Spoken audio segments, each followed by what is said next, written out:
오늘 말씀의 제목이 하나님이 침묵하실 때입니다.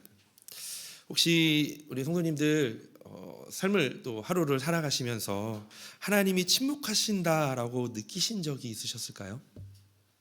언제 그런 경험을 하셨을까요? 1999년도에 나왔던 영화 중에 잔다르크라는 영화가 있습니다. 혹시 그 영화 보셨나요? 저는 이제 그때 당시에 잔다르크라는 영화를 봤을 때 참 강렬하게 여러 가지 좀 장면들이 나오는데요. 그 중에 하나가 뭐였냐면 잔다르크가 소명을 받고 전쟁터로 나가게 되죠. 그런데 그곳에서 그 적장이 하고 있는 생각과 말들을 멀리서도 알아채고 똑같이 어떻게 너가 뭐 하나님의 이름을 명령되이 얘기하냐 막 이렇게 그 상대방의 적장의 그런 혼잣말 했던 것들을 듣고 막 이렇게 책망하는 그런 모습들이 나와요. 근데 제가 그걸 보면서 엄청 깜짝 놀랐습니다. 야, 이 잔다르크가 어떤 사람이기에 저렇게 그 상대방의 마음을 알고 저렇게 이야기할 수 있지? 이 잔다르크라는 이 여인은 프랑스의 이 국민적인 영웅이자 이 로마 카톨릭 교회의 이 성인이라고 합니다. 그런데 이 잔다르크에게 한 번은 적이 조롱하면서 이렇게 물었다고 해요. 당신은 하나님의 음성을 듣는다는데 나는 왜 들을 수가 없는 것이냐? 나는 왜 못 듣냐? 라고 이렇게 물었다고 합니다. 이에 잔다르크가 말하길 당신이 들으려고 하지 않았기 때문이요 라고 이렇게 대답했습니다. 하나님이 나의 삶 속에서 침묵하신다라고 느낄 때 하나님은 우리에게 계속적으로 선명하게 말씀하고 계시는데도 잔다르크의 답변처럼 우리 스스로가 듣지 않고 있는 것은 아닐까라는 생각이 듭니다. 하나님의 음성을 듣기 위해서는 먼저 들을 준비가 필요합니다. 그런데 우리는 자신이 들을 준비가 되지 않았다는 사실조차도 깨닫지 못하는 것 같습니다. 우리는 먼저 우리의 내면과 삶을 점검하며 하나님이 기뻐하시는 정결한 모습으로 그분을 만나러 나아가야 합니다. 오늘 함께 읽었던 이 이사야서 58장에 있는 말씀은 읽은 이 본문은요, 하나님께 좌절감을 느끼고 있는 이 이스라엘 백성들을 향해 말씀하시는 그런 내용입니다. 당시 이스라엘 백성들은 이방 나라에서 포로 생활을 마치고 일부가 이 무너진 성전을 재건하기 위해서 이 부푼 기대와 꿈을 가지고 예루살렘으로 귀환하게 됩니다. 새 성전의 기초는 신속하게 이렇게 쌓았어요. 잘 다시 다졌습니다. 그런데 이 당시에 이 불확실한 정치 상황과 때로는 이 성전 재건을 방해하려고 하는 주위의 세력들, 그리고 경제적인 어려움이 겹치면서 더 이상 이런 공사를 지속하기가 어려운 상태가 되었습니다. 그때 이스라엘 백성들은 하나님께서 침묵하고 계시다고 느꼈던 것 같습니다. 바로 이때 하나님은 이사야 선지자를 보내어서 혼란에 빠진 백성들에게 말씀하십니다. 오늘 이 이사야서 58장에 있는 본문을 통해서 이 삶 가운데 하나님께서 침묵하시는 것 같아 좌절감을 느끼실 때 우리가 점검해야 할 것이 무엇인지를 좀 같이 살펴보기를 원합니다. 그리고 하나님의 뜻을 알아 하나님의 인도하심을 구하는 그런 시간이 되기를 원합니다. 첫 번째로 우리가 삶 가운데 하나님의 침묵하심을 느낄 때 우리가 점검해야 될 것. 첫 번째는 하나님의 음성을 듣지 못하게 하는 장애물은 나에게 없는가입니다. 본문에서 이스라엘 백성들은 좌절감을 느끼고 있습니다. 우리 3절, 우리 상반절 말씀을 함께 같이 볼게요. 우리가 금식하되 어찌하여 주께서 보지 아니하시오며 우리가 마음을 괴롭게 하되 어찌하여 주께서 알아주지 아니하시나이까.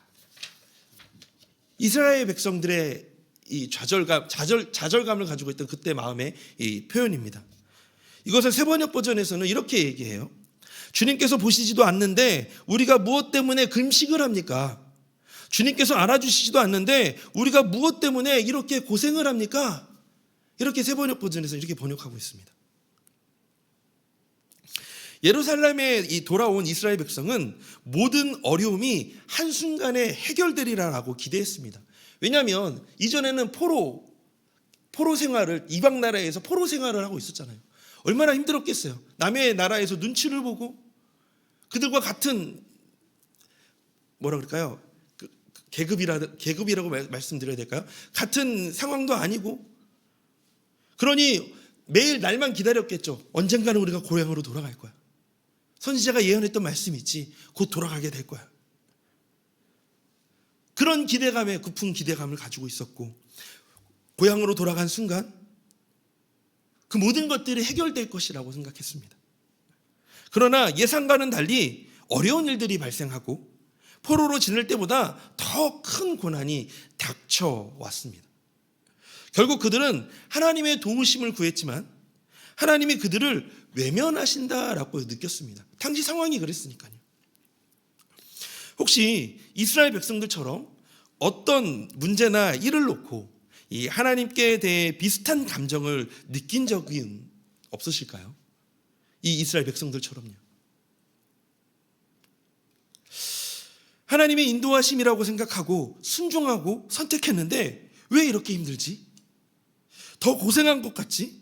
이전의 삶이 더 편했던 것 같은데 오히려 지금이 더 힘에 부치네. 내가 잘못 온 것은 아닐까? 혹시 이런 마음이 드신 적은 없으실까요? 이런 감정이 더 지속되면 이렇게 또 변하죠. 하나님, 당신의 뜻은 정말 무엇입니까? 순종함으로 선택했는데 왜? 하나님 진짜 너무하시네요. 도대체 하나님의 인도하심은 어디에 있나요? 이런 감정을 느끼신 성도님들이 계시다면 이 시간 하나님의 이루와 분명한 인도하심을 발견하는 시간이 되었으면 좋겠습니다. 그렇다면 그들은 하나님의 인도하심을 받기 위해 어떤 일들을 시도하였을까요? 우리 2절부터 4절 말씀 한번 보도록 하겠습니다. 함께 같이 읽어볼까요? 그들이 날마다 나를 찾아 나의 길 알기를 즐거워함이 마치 공의를 행하며 그의 하나님의 규례를 버리지 아니하는 나라 같아서 의로운 판단을 내게 구하며 하나님과 가까이 하기를 즐거워하는도다. 우리가 금식하되 어찌하여 주께서 보지 아니하시오며 우리가 마음을 괴롭게 하되 어찌하여 주께서 알아주지 아니하시나이까.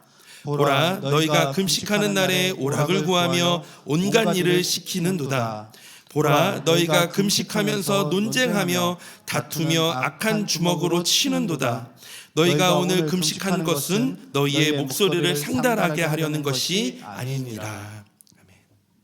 여기에 보면 그들이 날마다 나를 찾아 또 의로운 판단을 내게 구하며 또 우리가 마음을 괴롭게 하되, 이 같은 구절들은 그들이 금식 외에도 이 각종 이 예배 형태를 통해 하나님께 나아갔음을 보여줍니다. 또한 그들은요 간절히 기도했고 또 울부짖었고 베옷을 입고 눈물을 흘렸습니다. 오늘날 우리도 이 하나님의 뜻을 발견하기 위해서 이 본문의 이스라엘 백성과 비슷한 노력을 우리도 그렇게 하고 있잖아요. 하나님의 뜻을 구하고 관심을 얻기 위해 많은 노력을 합니다. 금식도 하고요. 때로는 작정해서 기도를 하기도 하고요. 또 우리 교회는 아니지만 다른 교회에서 일천 번제를 드리기도 하고요. 이렇게 하나님의 뜻을 구하기 위해서, 하나님 음성을 듣기 위해서 많은 노력들을 합니다.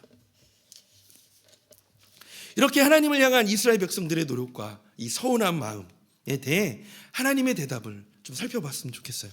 우리 3절, 4절 말씀인데요. 이 말씀 한번 같이 함께 읽어보도록 하겠습니다. 우리가 금식하되 어찌하여 주께서 보지 아니하시오며 우리가 마음을 괴롭게 하되 어찌하여 주께서 알아주지 아니하시나이까. 여기까지 잠깐만 끊어주세요. 여기까지는 이스라엘 백성들의 이야기입니다.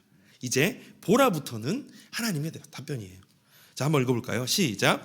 보라, 너희가 금식하는 날에 오락을 구하며 온갖 일을 시키는도다. 보라, 너희가 금식하면서 논쟁하며 다투며 악한 주먹으로 치는도다. 너희가 오늘 금식하는 것은 너희의 목소리를 상달하게 하려는 것이 아니니라. 하나님은 이스라엘의 어떤 면을 보고 계시는 건가요? 어떤 면을 보고 계실까요? 바로 그들의 일상의 모습을 보고 계신 것입니다. 보고 그렇게 답변하신 것이죠. 그들의 모든 금식과 기도는 단지 종교적인 행위에 불과했습니다. 그들은 말로는 회개하는 것 같고 하나님을 아는 것을 즐거워한다라고 말하고 공의를 행한다라고 말하고 또한 말씀에 순종한다라고 말하지만 정작 그들의 일상은 그렇지 않았던 것입니다. 그들은 종교성은 있었지만 다른 사람들에게 관심이 없었습니다. 그들은 금식하는 날을 모든 사람이 금식하고 기도할 수 있는 날로 삼는 대신에 자신들은 쉬고 다른 사람들에게 일을 시키고 싶어 했습니다.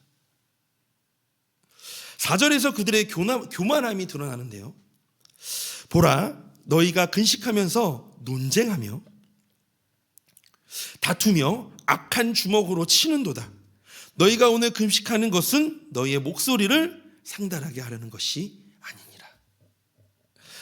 금식의 의도는 하나님 앞에서 스스로를 낮추는 것입니다. 그러나 그들의 모습은 어땠죠? 논쟁을 하고 다투고 있습니다. 이처럼 그들의 행동은 금식의 의도를 부정하고 미워하는 그들의 교만을 그런 교만을 드러내고 있는 것입니다. 5절에서도요 책명이 계속 이어져요. 우리 세번역 버전으로 함께 같이 읽어볼까요? 이것이 어찌 내가 기뻐하는 금식이겠느냐? 이것이 어찌 사람이 통회하며 괴로워하는 날이 되겠느냐? 머리를 갈대처럼 숙이고 굵은 배옷 재를 깔고 앉는다고 해서 어찌 이것을 금식이라고 하겠으며 주님께서 너희를 기쁘게 반기실 날이라고 할 수 있겠느냐? 여기에서 숙이고 굵은 배와 재를 깔고 앉는다라는 이 행위는요 금식에서 이 수반되는 애도 의식의 전통적인 방식을 말합니다. 그러나 하나님이 찾으시는 것은 단순히 외면적인 헌신이 아니라 이런 어떤 종교적인 행위가 아니라 자신 앞에서 마음의 겸손과 상한 마음을 드러내는 표현들을 하나님은 원하시는 것입니다. 결국 하나님이 침묵하시는 궁극적인 이유는 하나님 앞에 겸손한 마음을 갖추고 있다고 하면서도 자신들의 이기적인 이 쾌락을 추구하는 데 몰두하고 있어서일 것입니다. 이에 대해 1절에서 이렇게 말합니다. 크게 외치라, 목소리를 아끼지 말라, 내 목소리를 나팔과 같이 높여 내 백성에게 그들의 허물을 야곱의 집에 그들의 죄를 알리리라. 즉 그들이 하나님께서 침묵하셨던 이유, 바로 그들의 죄와 죄의 허물이 하나님을 침묵하게 한 것입니다. 또는 하나님의 말씀이 선명하게 들리고 있음에도 불구하고 그들이 듣지 못한 것은 바로 자신에게 집중하고 있기 때문에, 자신의 유익과 자신의 쾌락에 집중하고 있기 때문에 하나님의 선명한 그 말씀을 듣지 못하고 있었다라는 것이죠. 혹시 이러한 이스라엘의 모습 속에 우리의 모습은 보이지 않을까요? 스스로 나름대로의 신앙생활 가이드를 정해놓고 기준을 정해놓고 그에 준하며 살아가면서 우리가 하나님을 사랑하는 마음으로 금식하는데 왜 주님은 보시지 않습니까? 우리가 통회하며 괴로워하는데 왜 주님은 나를 모른 채 하십니까? 라고 불편하기도 하고 스스로 신앙이 좋다고 자부하지만 가정에 돌아가면 가족들에게 때로는 심한 말도 하기도 하고 함부로 하기도 하고 친구들에게 무리하게 하기도 하고 또는 단지 스쳐 지나가는 사람이라고 생각하며 함부로 말하고 함부로 대할 때는 우리는 없었을까요? 이런 이중적인 모습이 교회 예배 안에서와 또한 예배 이후에 우리 바깥에서의 이 모습이 우리에게 늘 선명하게 말씀하시는데도 불구하고 듣지 못하고 때로는 하나님께 침묵하신다라고 생각하는 그런 우리의 모습인 것 같습니다. 그러므로 일상에서 하나님의 침묵하심을 느낄 때 하나님의 음성을 듣지 못하게 하는 죄의 허물은 없는지 우리 스스로가 좀 점검하면서 회개함으로 다시 하나님의 뜻에 귀 기울이는 우리 성도님이 되시기를 주님의 이름으로 소망합니다. 두 번째로, 삶 가운데 하나님의 침묵하심을 느낄 때 우리가 점검해야 될 것 두 번째는 하나님이 기뻐하시는 것은 무엇인가입니다. 하나님이 기뻐하시는 것은 무엇인가? 예배와 삶은 일치되어야 합니다. 매주일 예배에 참여할 때 하나님을 향한 우리의 마음은 늘 진심이죠. 그렇죠? 우리 진심으로 우리 하나님께 나아가시잖아요. 모든 것 드려도 아깝지 않고 하나님께 드리는 모든 것이 가치 있다라고 여깁니다. 이와 마찬가지로 예배 후 일상에서도 동일한 마음을 가지고 행동해야 합니다. 하나님께서 기뻐하시는 것은 무엇인지 늘 삶 속에서 점검하며 그렇게 살아내려고 애를 쓰는 것이 필요합니다. 그것이 삶의 예배입니다. 6절 7절은 하나님이 기뻐하시는 금식이 어떤 것인지를 설명하고 있습니다. 그리고 이것을 따를 때 어떤 결과가 나타나는지 8절부터 12절에 설명하고 있는데요. 우리 6절 7절 말씀 우리 함께 같이 읽어보도록 하겠습니다. 내가 기뻐하는 금식은 흉악의 결박을 풀어주며 멍에의 줄을 끌어주며 압제당하는 자를 자유하게 하며 모든 멍에를 꺾는 것이 아니겠느냐. 또 줄인 자에게 내 양식을 나누어 주며 유리하는 빈민의 집에 들어있며 헐벗은 자를 보면 입히며 또 내 고륙을 피하여 스스로 숨지 아니하는 것이 아니겠느냐. 아멘. 하나님을 기쁘게 하시는 것은 하나님을 향한 행동과 다른 사람들을 위한 행동으로 연결이 되어집니다. 그러므로 하나님을 기쁘게 하신다는 것은 자신에게 집중되어 있던 모든 관심을 외부로 돌리는 것을 말합니다.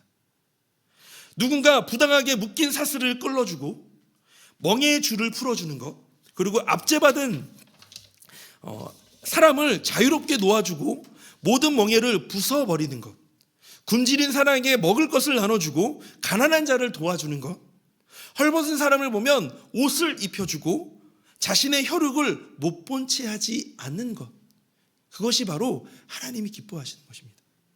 그러나 다른 지체들을 돌보는 것과 관련해서 이 본문에서 가장 중요한 것은요, 이 종이 되었던 사람을 해방시키는 것입니다. 왜냐하면 그들 자신이 포로로 잡혀갔다가 이제 막 돌아왔고 항상 애굽에서 종되었던 것을 기억해야 했기 때문입니다. 하나님은 이스라엘 백성들이 다른 사람들을 긍휼히 여기는 마음을 갖기를 원하시고 그것이 그들의 삶을 통해 드러나는 것을 기뻐하십니다.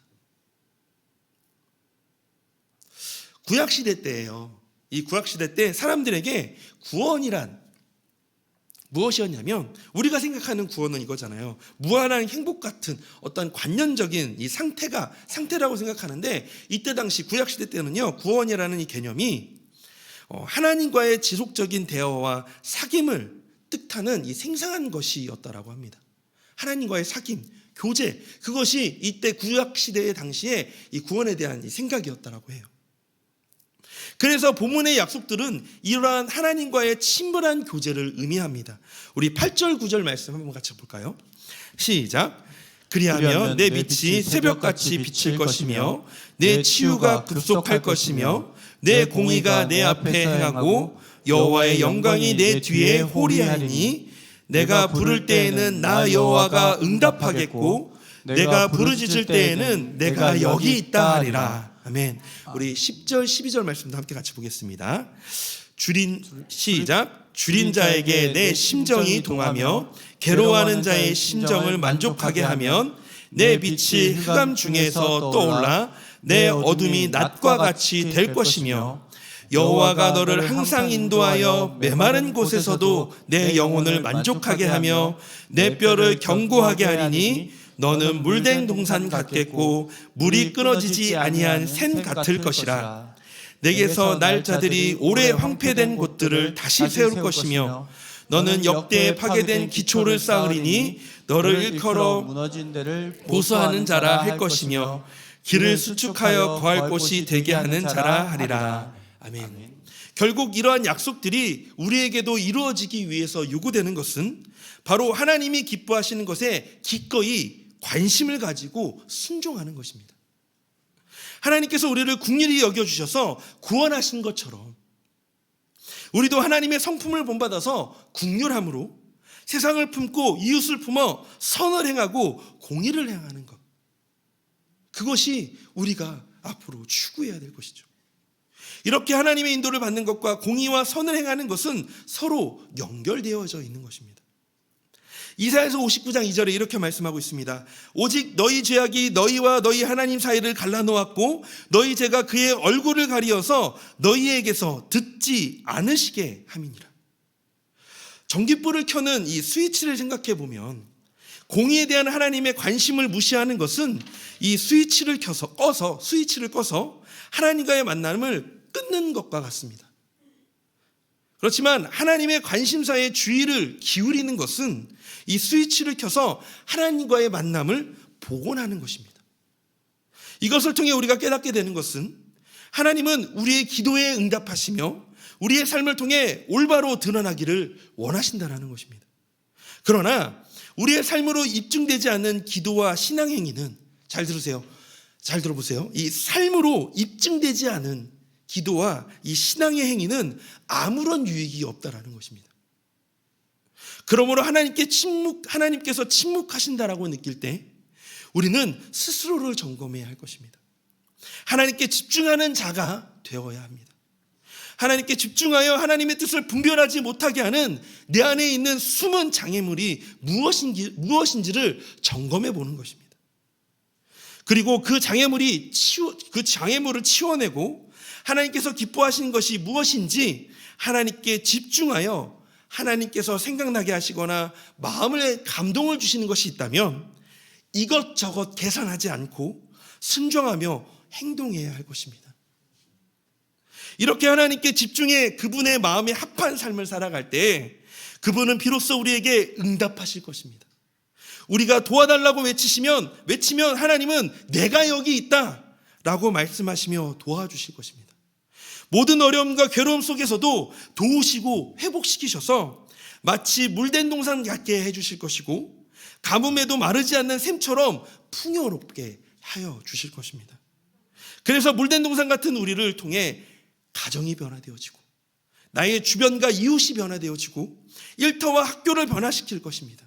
또한 그 변화가 온 열방으로 흘러가게 될 거예요. 하나님께서 침묵하실 때 우리 하나님께 더욱 집중하는 우리가 되기를 주님의 이름으로 소망합니다. 그래서 이 시간 함께 같이 이 찬양으로 우리 들었던 말씀들을 한번 생각하시면서